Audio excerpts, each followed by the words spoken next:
إخوان، السلام عليكم ورحمة الله تعالى وبركاته. مرحبا بكم في فيديو جديد مباشرة من سوق أزرو ليومه 9/5/2023. الثمن على العموم طالع اليوم. هاد الخرفان هادو ب52 ألف ريال،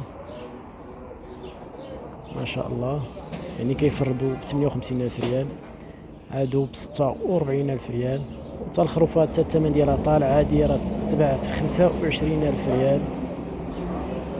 هادو ناقصين شوية ب38 ألف ريال. يعني الثمن ما مستقرش على حساب الخروف، يعني على حساب الجودة. كل ما كانت الجودة مزيانة كان الثمن طالع. كما تشاهدوا هادو ب46 ألف ريال. هاد يعني هاد الخرفان هادو تباعو كيطلبوا فيهم ب56 ألف ريال.